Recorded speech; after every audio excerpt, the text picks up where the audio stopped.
ಧರ್ಮಸ್ಥಳ ವಿರುದ್ಧ ಷಡ್ಯಂತ್ರ ನಡೆದಿದ್ದು ನಿಜ ಎಂದು ಸರ್ಕಾರವೇ ಒಪ್ಪಿಕೊಂಡಿತ್ತ. ಹಾಗಾದ್ರೆ ಆರೋಪಿ ಚಿನ್ನಯ್ಯ ಮಾಡಿದ್ದ ಆರೋಪವೇ ಸುಳ್ಳ? ಸಾಕ್ಷಿಗೆ ತಂದಿದ್ದ ಬುರುಡೆಯ ಬಗ್ಗೆ ಸರ್ಕಾರ ಹೈಕೋರ್ಟ್ಗೆ ಹೇಳಿದ್ದೇನು? ಮಹಾ ಷಡ್ಯಂತ್ರದ ರೂವಾರಿಗಳಿಗೆ ಕೌಂಟ್ ಡೌನ್ ಶುರುವಾಯಿತಾ? ಸ್ನೇಹಿತರೆ, ಧರ್ಮಸ್ಥಳ ಪ್ರಕರಣದಲ್ಲಿ ದೂರುದಾರ ಚಿನ್ನಯ್ಯ ನೀಡಿದ ದೂರೇ ಸುಳ್ಳಾಗಿದ್ದು ಶ್ರೀ ಕ್ಷೇತ್ರ ಧರ್ಮಸ್ಥಳದ ವಿರುದ್ಧ ದೊಡ್ಡ ಷಡ್ಯಂತ್ರವೇ ನಡೆದಿದೆ. ಹೀಗಾಗಿ ಇನ್ನಷ್ಟು ಶೋಧಕ್ಕೆ ಅನುಮತಿ ನೀಡದಂತೆ ಹೈಕೋರ್ಟ್ಗೆ ರಾಜ್ಯ ಸರ್ಕಾರದ ಪರ ವಕೀಲರು ಮನವಿಯನ್ನ ಮಾಡಿದ್ದಾರೆ. ಏನಿದು ಪ್ರಕರಣ?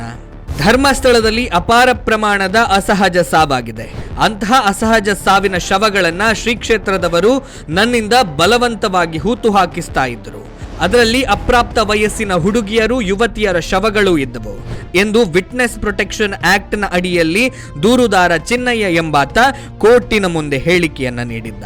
ಇದು ರಾಜ್ಯ, ರಾಷ್ಟ್ರ ಮಾತ್ರ ಅಲ್ಲದೆ ಅಂತಾರಾಷ್ಟ್ರೀಯ ಮಟ್ಟದಲ್ಲೂ ದೊಡ್ಡ ಸುದ್ದಿಯಾಗಿತ್ತು. ರಾಜ್ಯ ಸರ್ಕಾರ ಈ ತನಿಖೆಯನ್ನ ಕೈಗೆತ್ತಿಕೊಳ್ಳಲು ವಿಶೇಷ ತನಿಖಾ ತಂಡದ ರಚನೆ ಮಾಡಿತ್ತು. ದೂರುದಾರ ಹೇಳಿದ್ದ ಭಾಗಗಳಲ್ಲೆಲ್ಲ ತನಿಖೆಯನ್ನ ಮಾಡಿತ್ತು. ಅಲ್ಲಿ ಅಗೆದು ಹಾಕಿತ್ತು. ಒಂದು ಪಾಯಿಂಟ್ನಲ್ಲಿ ಒಂದಷ್ಟು ಮೂಳೆಗಳು ಸಿಕ್ಕಿದ್ದು ಬಿಟ್ಟರೆ ಬೇರೆ ಯಾವ ಕುರುಹುಗಳು ಸಿಕ್ಕಿರಲಿಲ್ಲ. ಕೊನೆಗೆ ದೂರುದಾರ ಚಿನ್ನಯ್ಯನನ್ನೇ ಆರೋಪಿಯನ್ನಾಗಿಸಿ SIT ಬಂಧನ ಮಾಡಿ ವಿಚಾರಣೆ ನಡೆಸ್ತಾ ಇದೆ.